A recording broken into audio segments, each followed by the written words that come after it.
Okay, Bismillahirrahmanirrahim. Assalamualaikum warahmatullahi wabarakatuh. So we'll continue, inshallah, our class today. We'll still on Julia. Okay, inshallah, we'll be on Julia, and yeah. So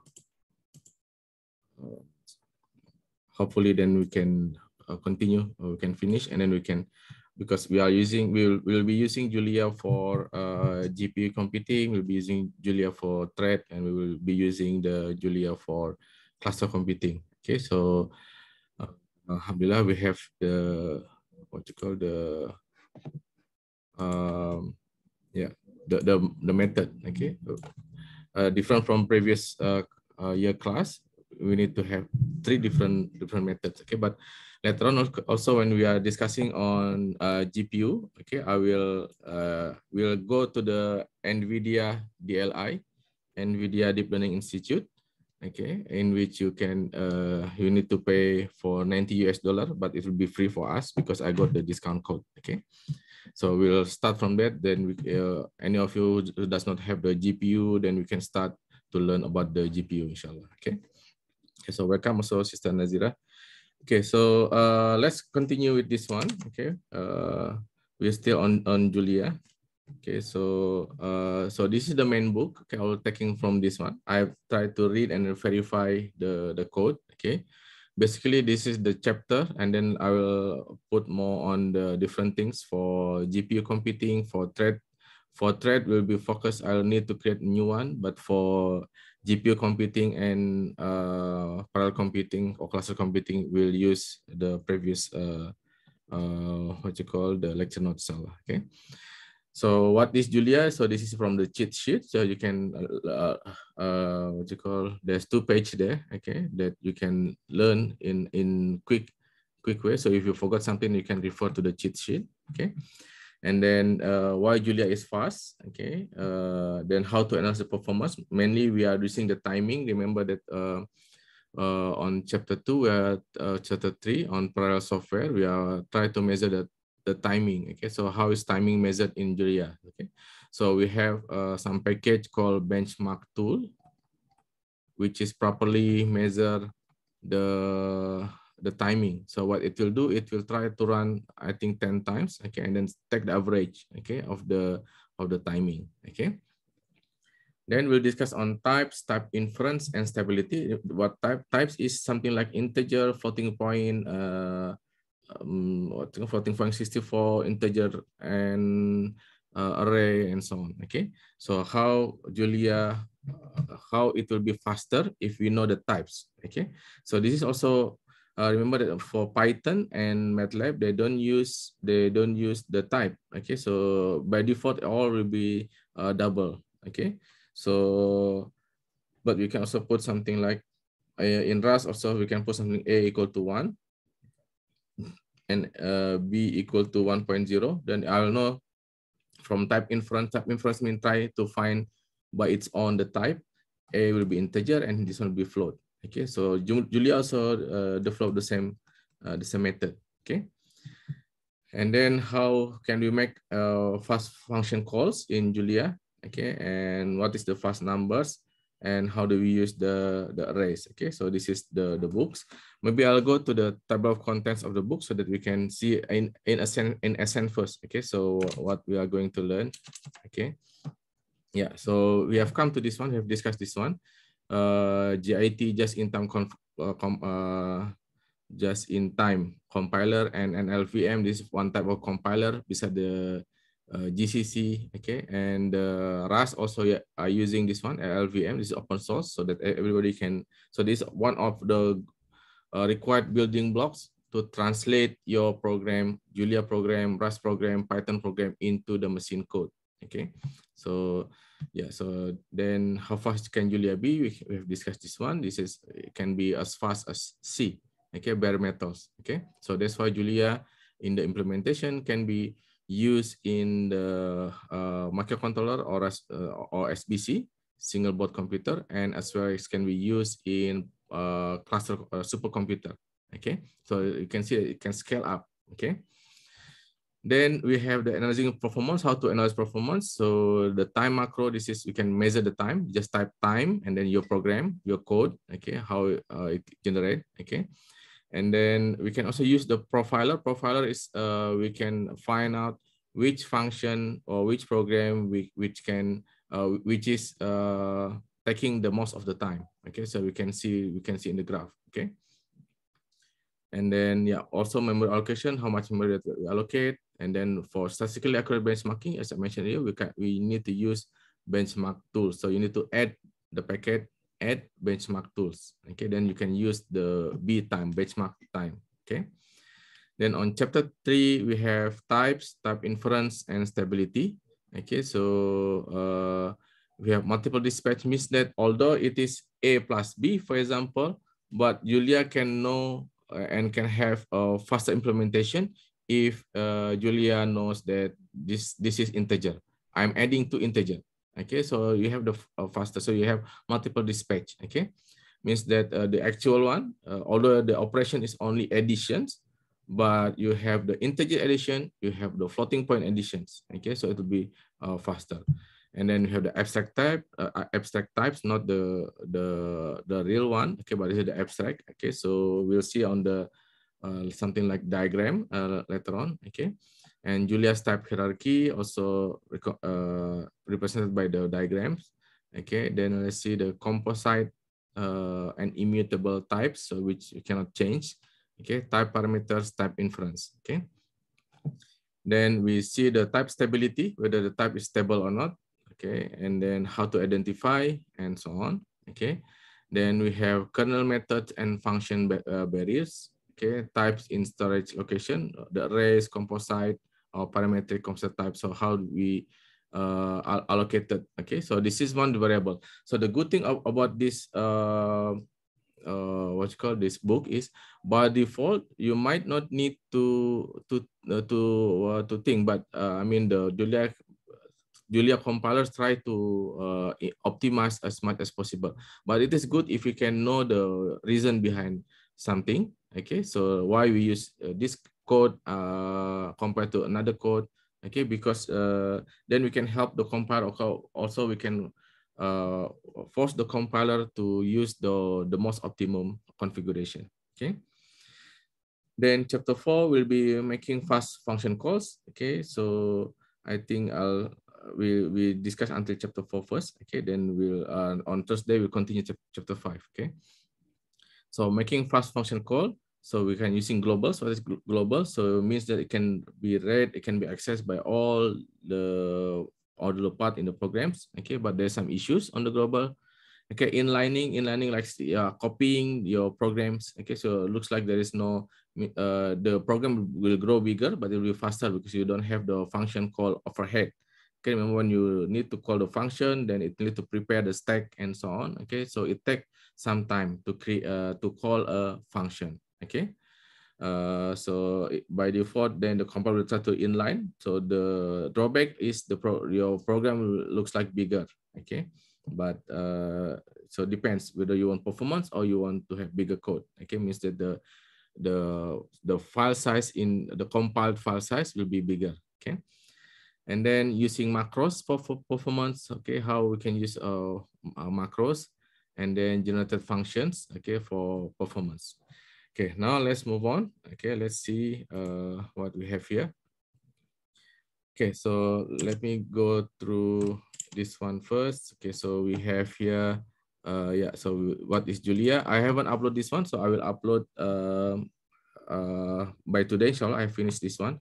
But this one you can see here, they have 226 pages. Okay, so what you need to do later on, okay, I'll tell you. So the page 3 until this one contain all the cheat sheet. Okay, all the cheat sheet. You can refer to the original one here.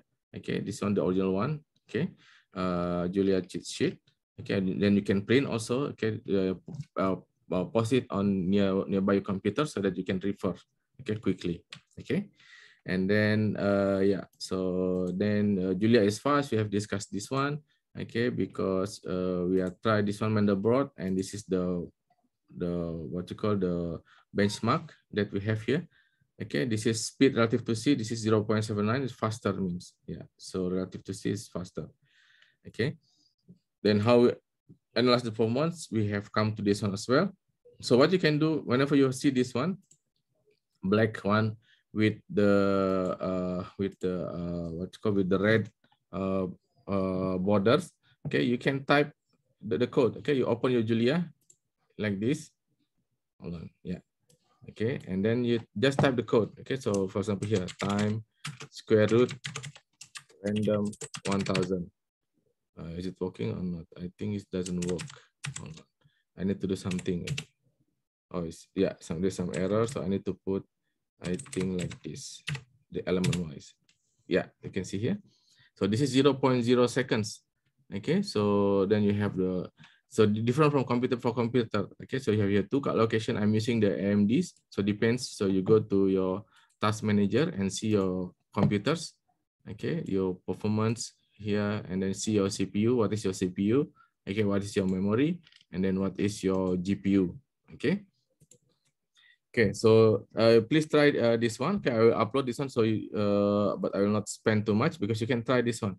What you call, you can try this, okay, and then even for this one, okay, for the code, so you can try directly. This is called REPL of Julia. Okay, some similar like MATLAB. Okay, so time for I in 1 to 1000. Let's say, okay, I can press tab here. Press tab. X equal to sign. We need to broadcast this one random of 1000. Okay, if you have the error, then like this one, okay, I need to put the dot here. Okay, okay, and then backspace, and that it will time. Okay, so you can also increase, maybe, oops, you can increase here, you can back, okay, press back, maybe 1 million, so you can know, oh, this is 10,000, 10 million, so it will take some time. Okay, so but you know how to do the timing. Okay, so whenever you find this one, you can try. And I've checked this one. Some of the code in the book is not working, so I try myself and put here. Maybe I need to put something here. So I need to put. You need to put the dot here. Okay, I need to put the dot. Okay, let me see. Insert. Okay, where is it?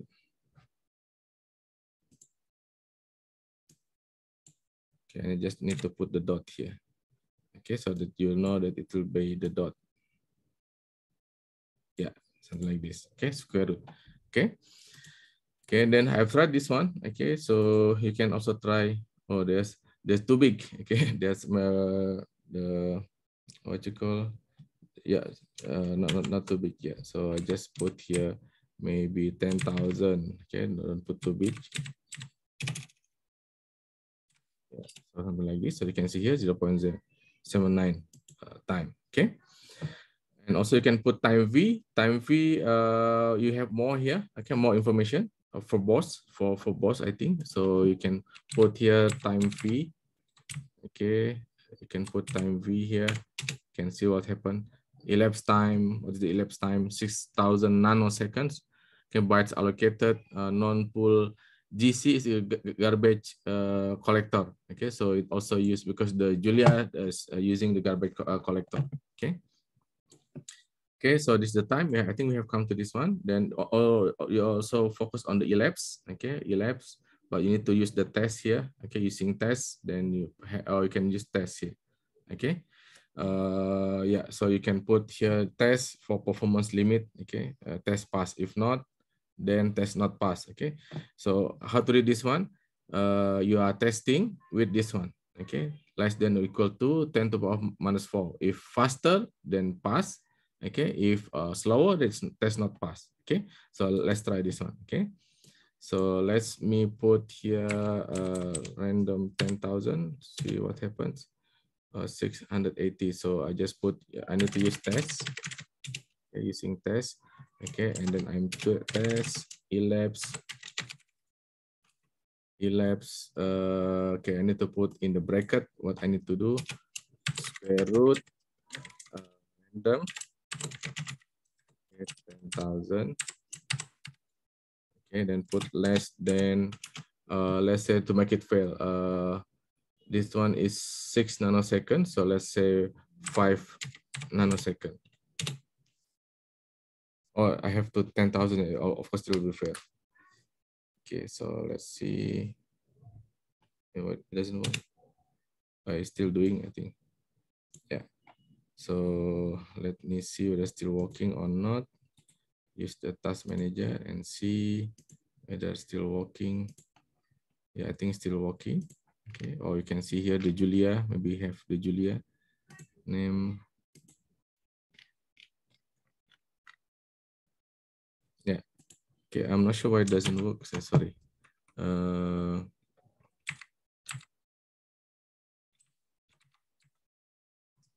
Oh, I have already break. So maybe I put it as small as possible. Let's see.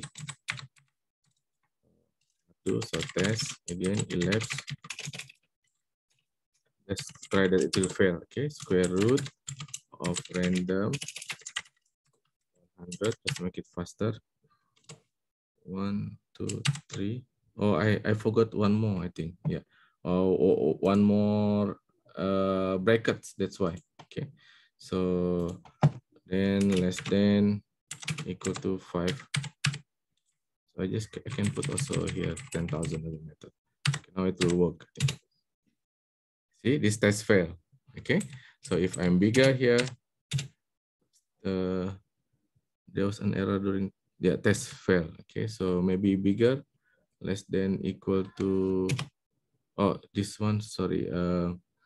How long is it takes? Elapse 3 point minus 5. Okay, so I can put here less than,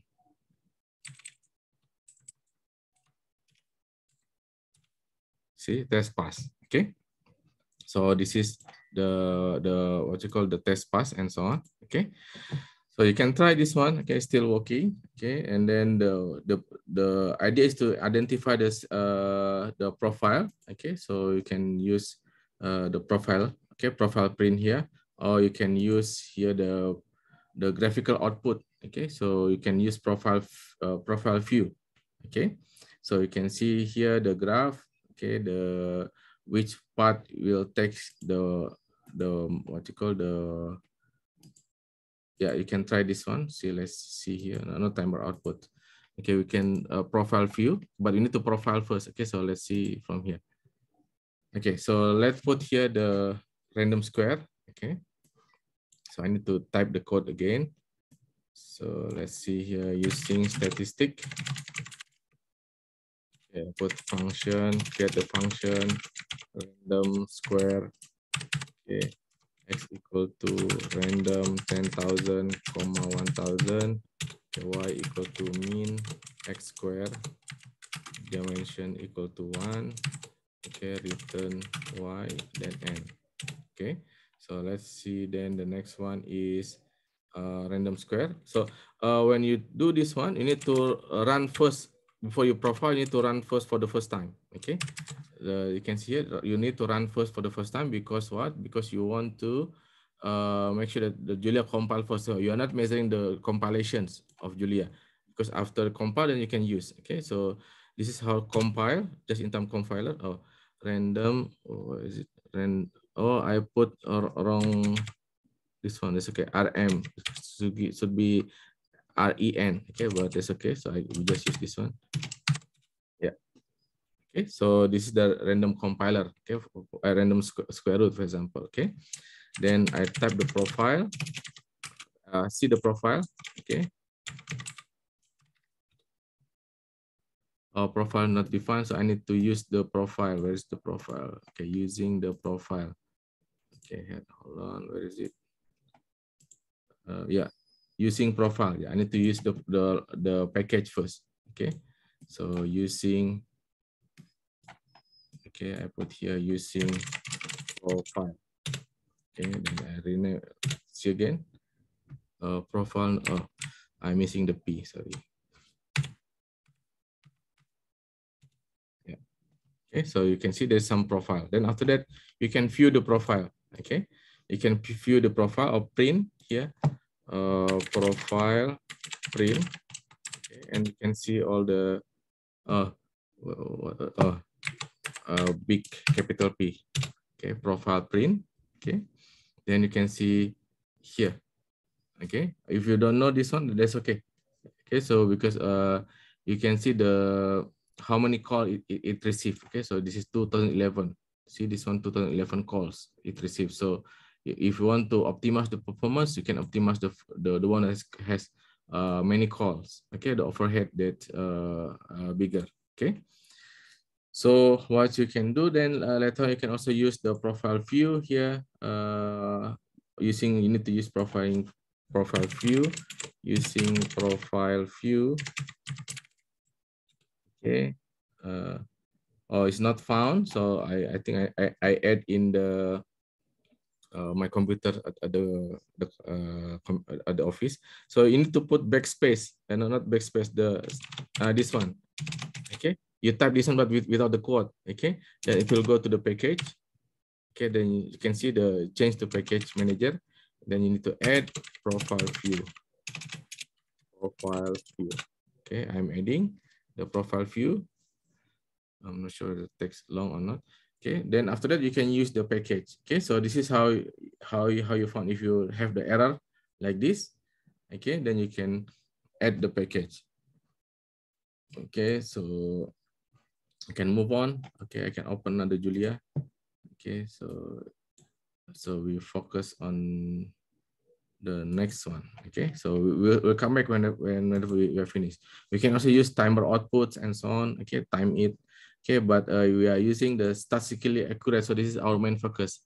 Okay, the time macro. So when you put something in front, you are using the macro. Okay, like a mini program. Okay, it's not very accurate in terms. So this one has been used also in Python, in Jupyter Notebook, and so on. Okay.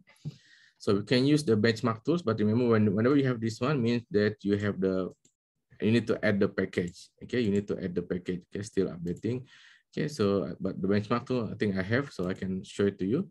So yeah, so let me go through here. Okay, so I can use the benchmark tool using benchmark tools. Okay, then you can benchmark the square root operation. Square root random 1000. Okay, then it will try many times. Okay, until you can see this one. This one even better than the old one. Okay, so remember that Julia has what you call has improved over the time. Okay, so you can see this is also this is not the latest fresh version 1.6.2. If you install now, you have 1.6.3. Okay, but the down thing about the Julia is you cannot upgrade directly. You need to uninstall and reinstall again the package. Okay, so far that I know. Okay, yeah, still updating. I'm not sure what happens.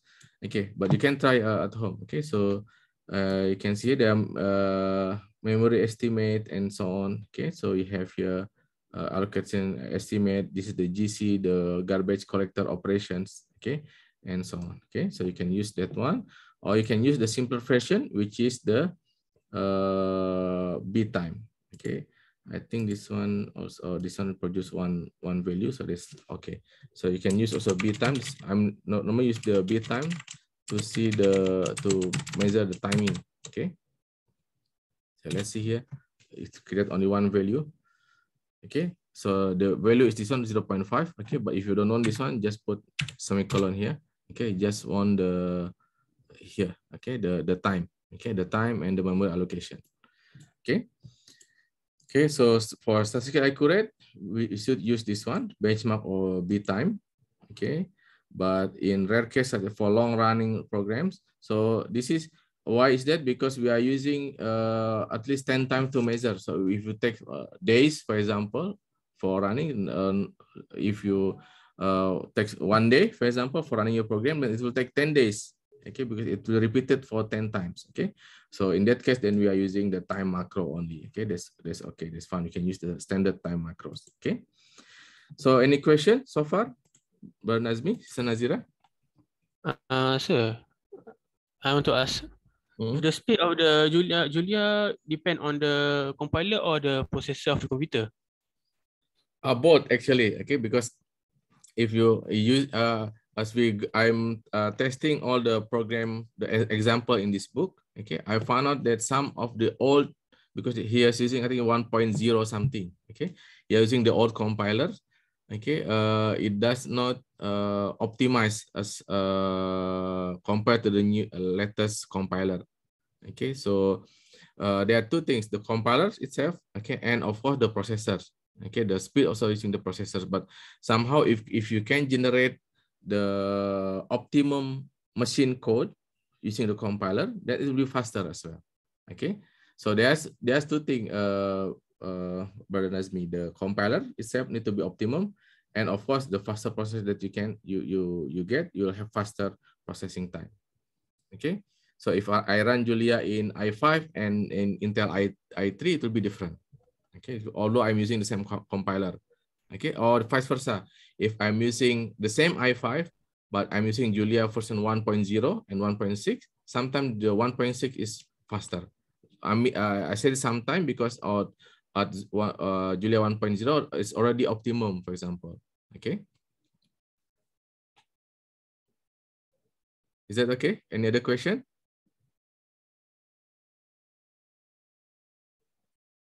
For the package answer, in package, how do we know that the package is need or not?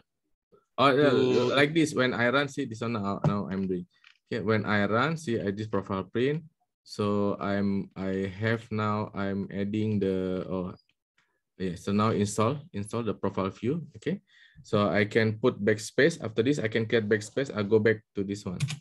Okay, when put the backspace, you go to Julia Prom again. But if I put the the bracket, this bracket, okay, I'll go to the Julia package again. Okay, backspace, package, backspace, package. Okay, so when do you know if profile print?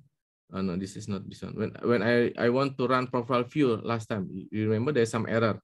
Okay, so then it gives you the red one, the error. Then you can use. Okay, let me go back to here. Okay, so now I can use this one. Or you can use this one also, package add. Okay, package add directly. Okay, from this prom. Okay, so you can use from Julia prom. You can put here package add profile view. In our case, we already have, but let's see what it say. Okay. Package was, I need to using package as well. Using package. Okay. See, there's some error. Okay. There's some error. Package adds. I am already having the package. Okay, so I don't need to do anything. Okay. Yeah. So you go back here. But if you don't have the package and then you are using this one, using profile view,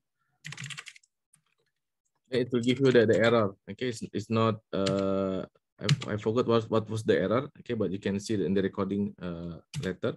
Okay, but if you are okay, then you can see here. Now I'm okay. I can use the profile view. Okay, let's see profile view like this. Okay, this is we are using the random. Okay, then you have here the profile view.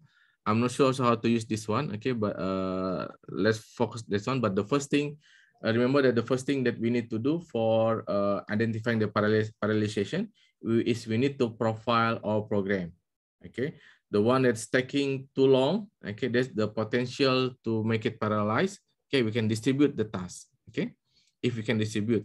Okay, so you can see here there are some so something here. So this across the time. Okay, and then this is all the program that we use. Okay, if I move the mouse here, then we can save also. Okay, you can print this. I think this one I'm think this one creating in Java or Julia itself. Julia package all created with Julia. Okay. Okay, so this is the package. Okay, the using profile. Okay, any other question? Sister Nazira? No. No question? Okay, have you finished your for certificate? Yes. Okay, I will open it so that you can upload. Okay, so if not, then we move on first. Okay, to the type inference and stability. Okay, So, okay, let's move on. So whenever you see this one, okay, you can try, open your Julia, okay, you can make it here. Also, you can put a taskbar. And this one also good whenever you need some computation, okay, so you can type, for example, multiply directly, okay, you can see this is like a mini calculator also for you, okay. So normally I open Madlib, but it takes too long. Okay? Julia, it takes faster. Okay, so let's move on. Yeah, let's go to type inference now. Okay, type inference. Our new topics for today. Type inference. Yeah. So, okay. So let's see here. Type in Julia are essentially text on values. Okay, that restrict range of potential values that can possibly be stored at the location. So this is like integers, how many bits, how many long, because you need to prepare the memory. Okay, is it this much or this much? Okay, depends on the type. Okay. So so types are usually not enforced at compile time, rather than they are checked at runtime. Okay, but different with the Rust. Rust will also try to enforce in the compile time. Okay, so in most dynamic language means you don't necessarily assign the type. Okay, you're not necessarily assign the type, something like Python's, MATLAB. Okay, you just put directly a equal to 1, okay, or b equal to 2.0, for example. Okay, you just type directly, okay, without worrying the type. Okay, it will take care. Okay, so that's why type are implicit instead of explicit. It will be implicit. Okay, like Python, MATLAB, and so on. But optionally, also we can indicate variables or function parameters to be restricted to specific type using the double colon here. Okay, double colon here, symbols. Okay, so I am x, I am integer, an integer. This is the function. I am what here? Okay, x integer, an integer. If I'm string, a string. Okay, and also here you are declaring. So you can, when you run here, I am one, integer. Okay, I am, if you put here some quote, okay, I am a string. Okay, I am 1.5. I don't have anything here. Okay, there's no float here, so that's why there's some error here. Okay, so you have here float will be error.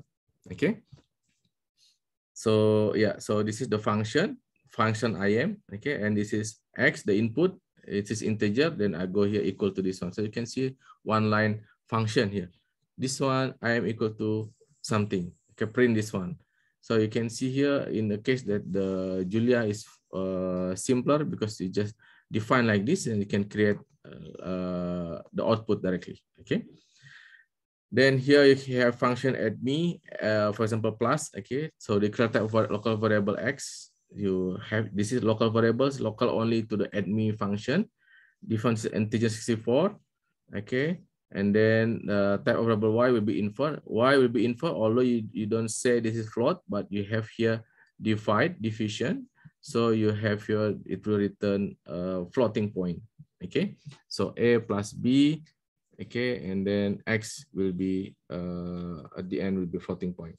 Okay, yeah. So terminology in Julia, the abstract operation represented by name is called a function. So this abstract operation called a function, while the individual implemented for specific type are called methods. Okay, the operation itself called a function, but the individual implementation for specific type. So you have the plus function, okay, admin function, but you have the methods for integer, you have the method for floating point, and so on.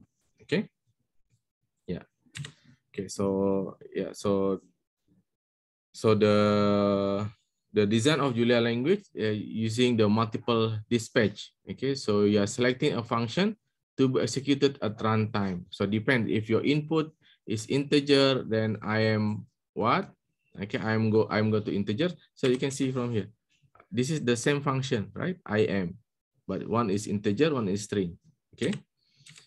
Okay, so yeah, so based on the type of the parameters, input parameters. Okay, and yeah, then but this is different from the concept of operator overloading.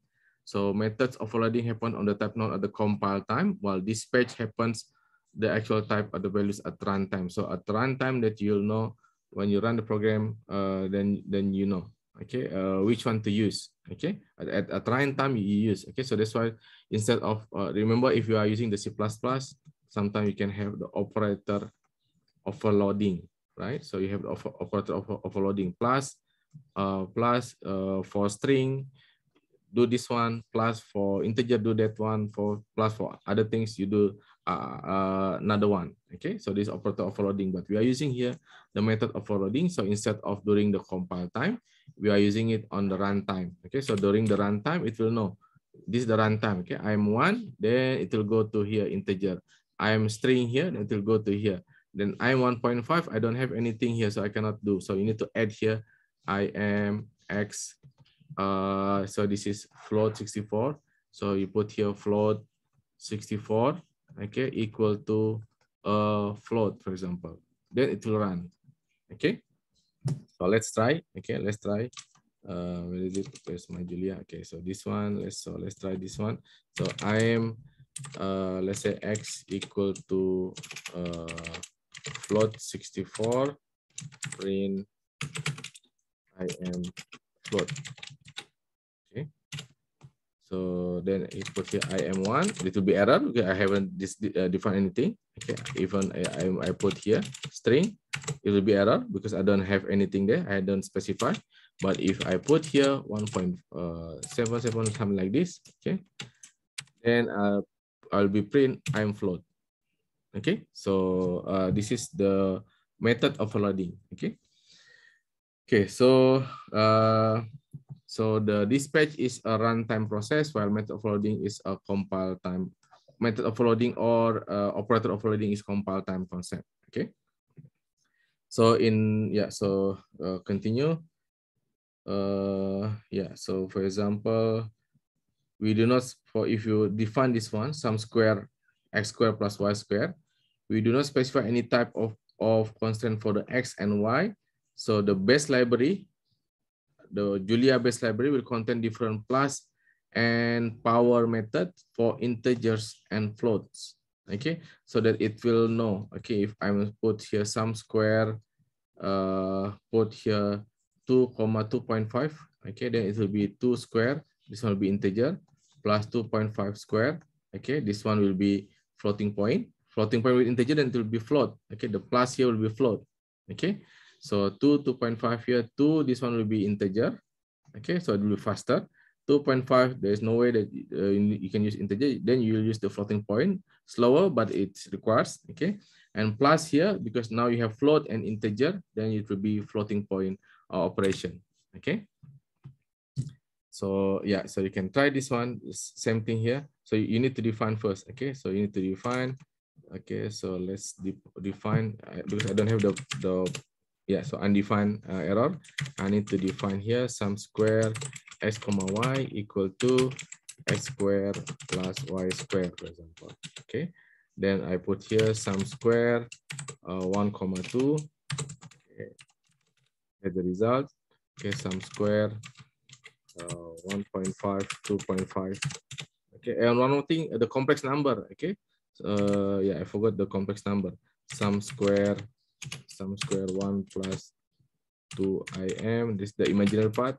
2 plus 3im. So this is the imaginary part. Okay, you can still have the result. Okay, if you mix up here with integer, this is this one is with the float. Okay, but this one with integer with the complex, you can do. Okay, so what happened here? Then you have the complex in this one. Okay, complex operation for x1, and this one will be integer operation, then plus will be complex operation. Okay. Yeah, so then we move on. Types in Julia can be concrete or abstract. So the abstract cannot have any instantaneous values. That's why the name is abstract. Can only be the nodes of the type hierarchy. Node is leaf, so the top one. Okay. Do not have any field, thus cannot hold any data. Represent set of related types. Okay, defines an abstract type keyword. The inheritance relationship between type is denoted using the less than and double colon symbols. Okay, follows by the name of parent type. Okay, so for example here, Julia contains 32-bit and 64-bit integers, integer 32 and integer 64. This one inherit from the sign. Abstract type means that the sign cannot have the value. Okay, only the integer and 64 can have the value. Okay, and this one have to inherit the integer. So if you can follow here, you have integer. This is abstract. Okay, then you have sign. Okay, you have unsigned. Okay. Okay, so this one is still abstract. Okay, then here concrete one will be integer 32, integer 64. Okay, and also this one unsigned integer 32, unsigned integer 64. Okay, and so on. Okay, so this is the integer type. Later on you can go upper here, maybe numbers. Okay, you have floating point. Okay, you have complex, for example. Okay. Yeah, so abstract type number, real is part of the number. So what you can see here, this is the inheritance from the number. So you have number, then you have real, okay, then complex maybe here, okay, and then real. Floating point is from real, so you have floating point here, floating point, okay, then you have the integer also from real. Yeah, so you can see here how we define the abstract type. Okay, you can define the abstract type. Okay, so the number type is declared without any explicit subpart or parent type. So this is the top one means. Okay, it is implicit the direct subtype of the type of the top of the hierarchy in Julia. Or the top one is any. Okay, there's another one here, any. Okay, because you can have the string also. Okay, you can have other type as well. Okay, the character type. Okay. For concrete types, it can be instantiated to values. So you can initialize, you can assign some value. Okay, this one cannot have any subtypes. Okay, so only abstract cannot have subtypes. So integer 32, for example, you cannot have other one. Okay, so this is the last one. Okay, so you have abstract, abstract, abstract, but the last one will be concrete. Okay, so this is the final in Julia. Okay, yeah, so this is the type. All type in Julia is within a type hierarchy. So this is any, then you have the number, you have real, maybe this is another one is complex here. Okay, so you have another one. Okay, then maybe you have another one type here. And abstract float is, yeah, or you can see this is floating point. And then integer, you have float 64, float 32. We don't put here float only because it might you might think this is the final. So you just type here, for example, abstract float. Okay, then you know you have float 64, float 32. Okay. They have signed, unsigned. Okay, so yeah, unsigned integer, integer 64. Okay, then the other end of the spectrum, these are the union type, which lives at the bottom of the type hierarchy. Okay, so all type are super type of union, and there can be no actual instance of this type. So another common type is nothing, which has a single instance defined name nothing. Okay. So this is the absence of value if they have anything. So just declare as nothing. This is also the number. Okay. So method that do not return any other value return nothing, or void if you're calling from C. Okay, like a C. Okay.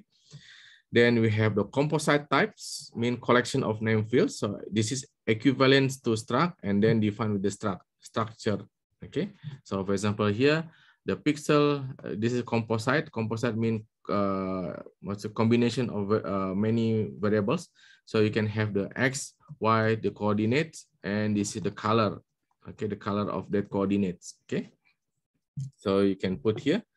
But you can see here, this is immutable. Okay, so you cannot assign directly to that one. Px equal to something. So you can see here, you need to put. So this is I need to define the struct.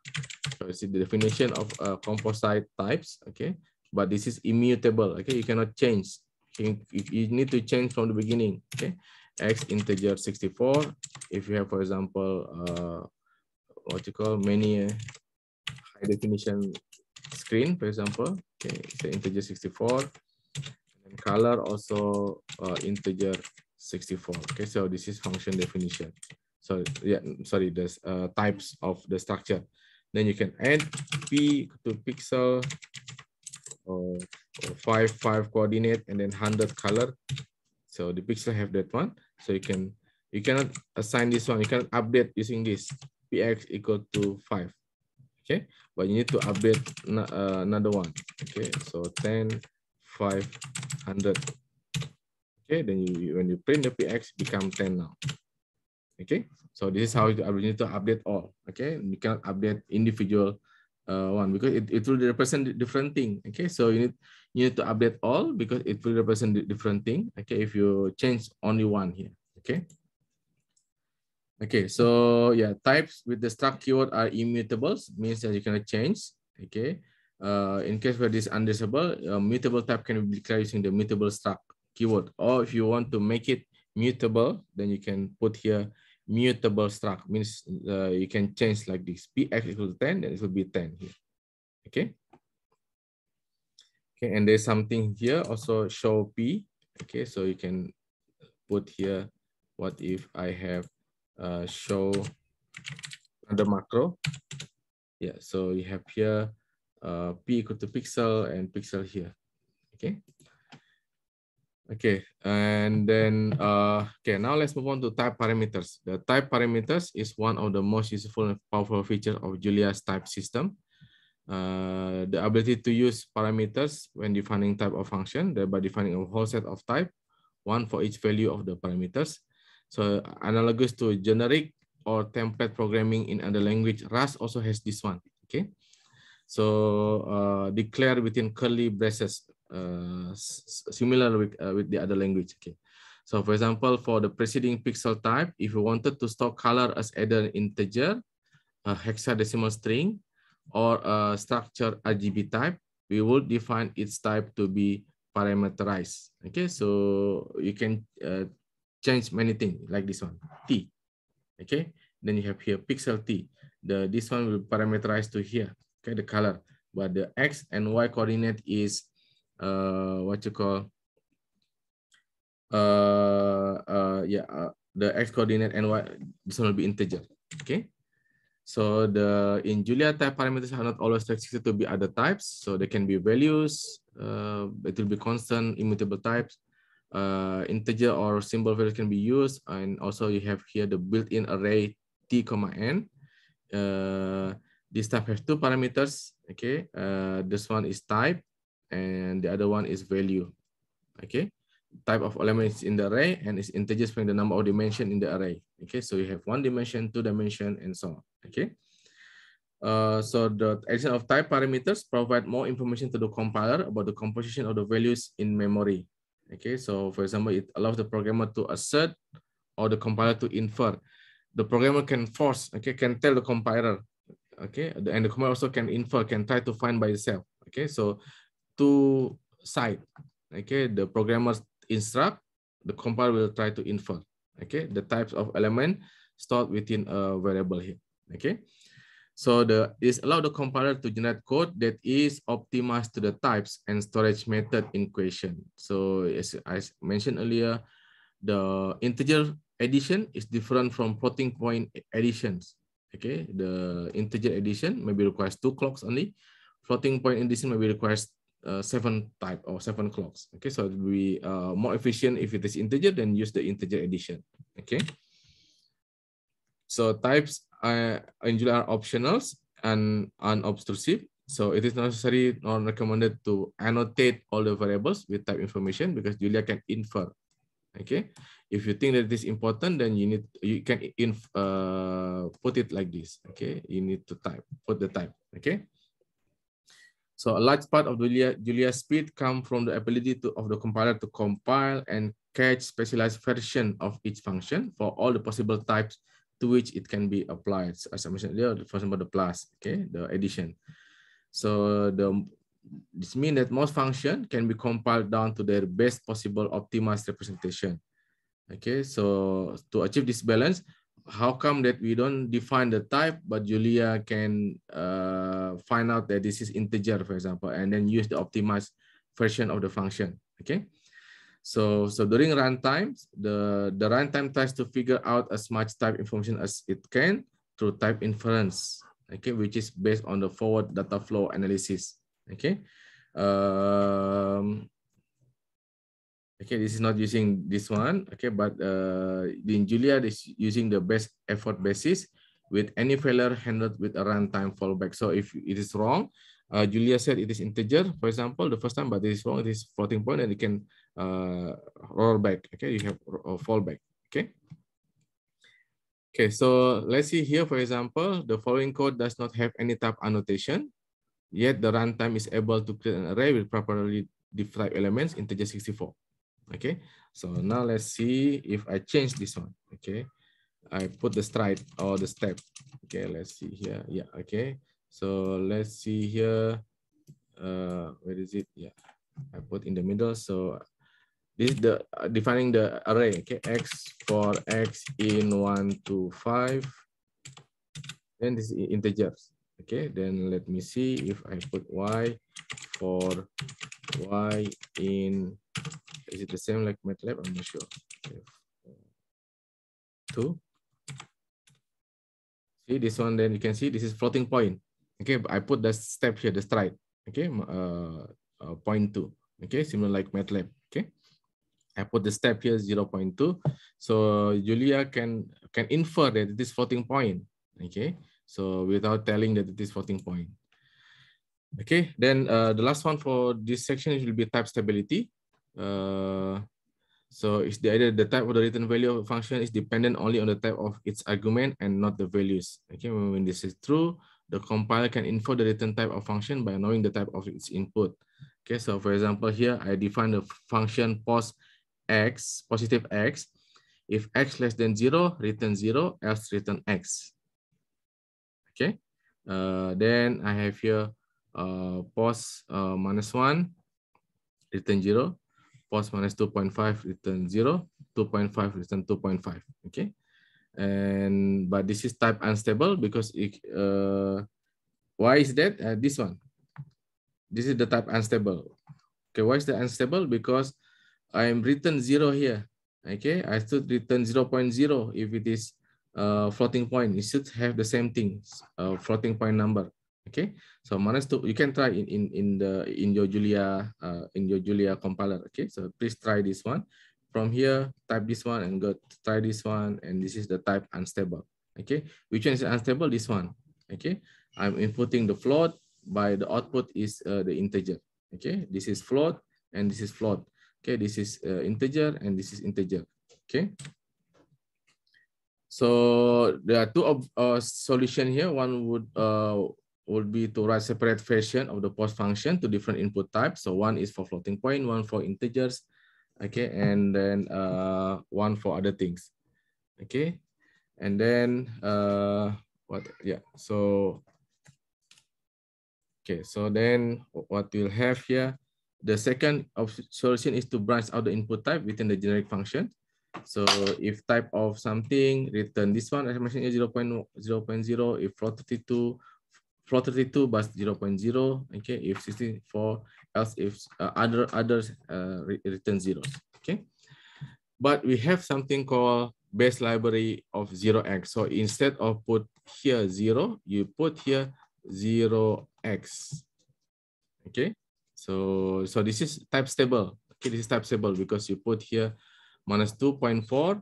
Okay, this is 0.0, and you can see the type here. This is float. This is also float. Okay, this is integer. This is also integer. So this is type stable. Okay. So the type stability has been very important for high performance Julia code. So the compiler has improved significantly to the extent that simple instance of type instability can easily be optimized out. Okay. Yeah. So the compiler used the union splitting. So yeah. So the type unstable version is only slightly then the type unstable version is only slightly slower than the type stable one. So you can try here 0.32. Maybe if you are using the current compiler, maybe it's also similar. Okay, so you can see here postfix here if you are using the zeros. Okay, this is 0x. Okay, 0x. Okay. Okay, but as soon as things get more complicated, union splitting may fail. So you have here the slower. Okay, so that's why when we talk about the high performance, then you need also to ensure the type stability. When your input is float, then your output also float. Okay. Okay, so how to identify the type stability? We can use here code one type. So this is another macro. Okay, I think this is built in, so you don't need to use any package here. So you can see here, function post. This is the function. Okay, and then you type here code one type here, and then you see here there's some union. Whenever you are red here, means there's some problem there. Okay, float and integer 64. Okay, which one to use? Okay. So yeah, so you can also see here any, if the compiler cannot infer any bound, cannot put some boundary, okay, cannot decide whether it is float or integer 64, or it will be error union or warning union if you have multiple options for possible types. Okay, so you can use here code one types, or you can use code LLVM. Okay, it create the LLVM generate code, or you can have the native. Okay. Yeah, here, this one, code native. So you can see here, the code native, although you have the function in Julia, but you can see here, it generated into the assembly language. If you don't understand this one, don't worry, I also don't understand the assembly language. Okay, but you can see here how Julia will try to optimize. Okay, this jumping to here, this jump to this one. Okay, and so, and this is the instruction on x86, I think. Okay, so this is, see this code native, this long, but see this one, code native, when you fix return 0 into return 0x. Okay, so see this one is faster. Why is faster? You can see this is very long here. Okay, this is very long, this much. Okay, this is only this much. Okay. Okay, so the type stable function will help to optimize. Okay, will help to optimize. Okay. Yeah. So another one, variables within a loop should not change their type from one iteration to another of the loop to another. So when this is 0, then integer is also integer. So you can see here, the first one. Okay, the first one. So this one is integer. But the next one, whenever you have square root, this is floating point. Okay, so this one need to change. Okay, so this is also type instability. Okay, so R start out at integer 64. Okay, and then it will square root function is float 64. So when added with integer 64 here, return float 64. So this one become float at the end. Okay, so R become float 64. Okay, so this violates the rule of not changing the type of variables within a loop and makes this code type unstable. Okay, so you can try here. This is code one types. Okay, there's some union here. Okay, error, and this is fix. Fix means you just analyze this 0.0s. Okay, then you can put here. So you can, so whenever you want to code, you just type here code one type and see is there any red or yellow here. Sorry, any red here. If there's some red, means there's some problem. Okay, with your type. Okay, if not like this, then it will be okay. Okay, so using the latest Julia version, performance, but using the latest Julia version, in my case 1.60, the difference is insignificant. So I try myself here. Whenever you see the black in here, mean I'm trying using the Julia compiler. As you can see, the Julia compiler is the black. Okay, not the white one. Okay. Okay, so you can try this one. Okay, see the result, but here this one is also fixed, will be better here. Okay, this one will be, you are using the SIMD. Okay, the SIMD. Okay, then we have here the kernel methods. So the type inference in Julia primarily works by inspecting the type of function parameters and identifying the type of return value. So if you have the function, the input and the return value. Okay, the input should be integer and this one integer, floating point, so that you know that the optimum one. Okay. This suggests that some type of instability issues may be mitigated by breaking up a function into small function. Then you can check that function.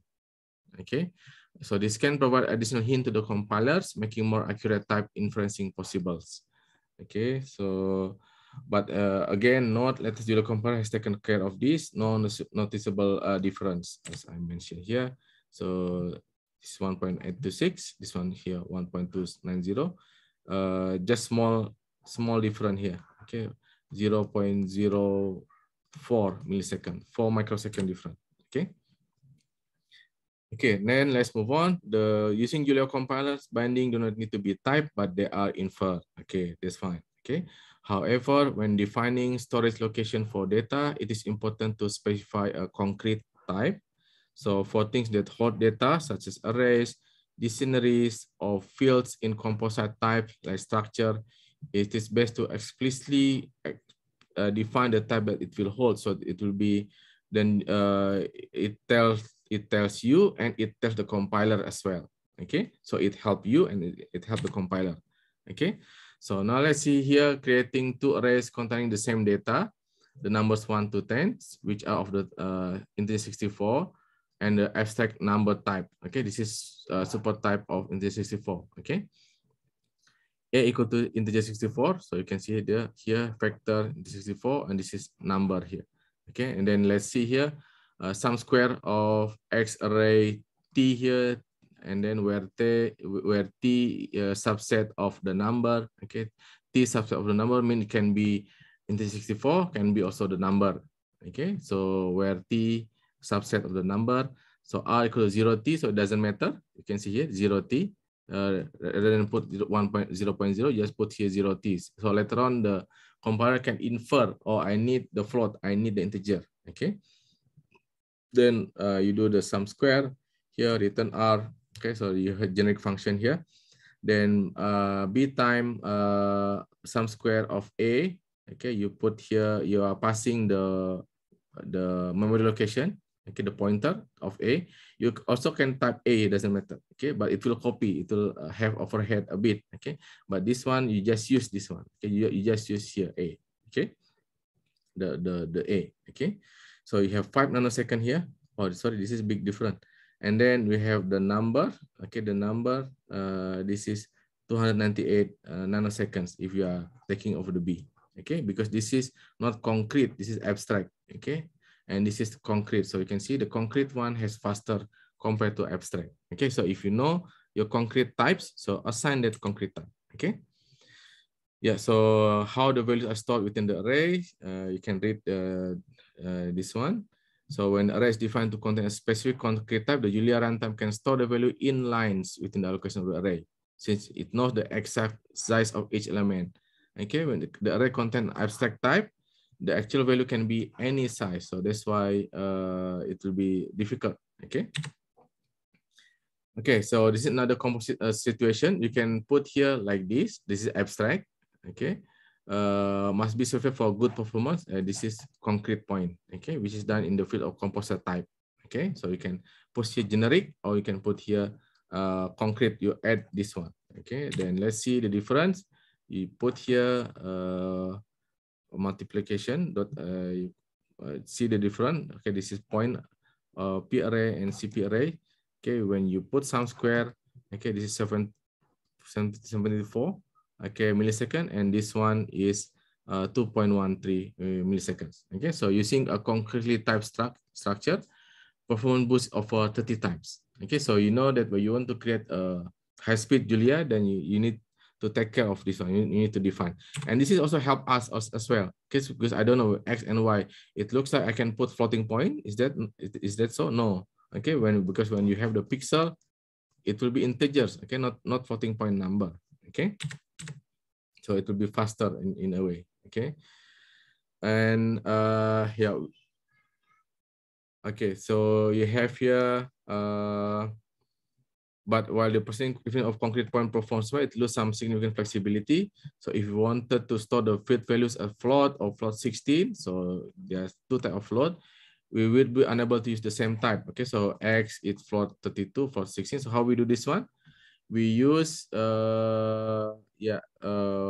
abstract float. No, we don't use that one, but we can define a points with abstract type content field another abstract float as like this. Okay, so instead of this one, okay, we use this one. Okay, struct parametric point T is member of abstract float.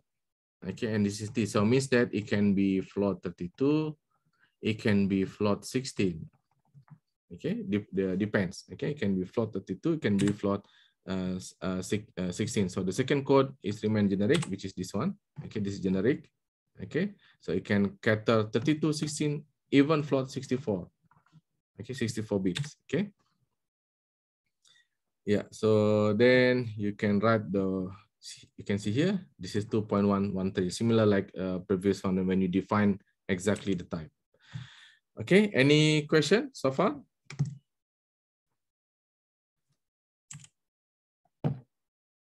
I will upload this one. Okay, I will upload the PowerPoints. Okay, then you can try the PowerPoints. Okay, any question? Brother Nazmi, Sister Nazira? No, sir. No question? Okay, so I'll stop recording.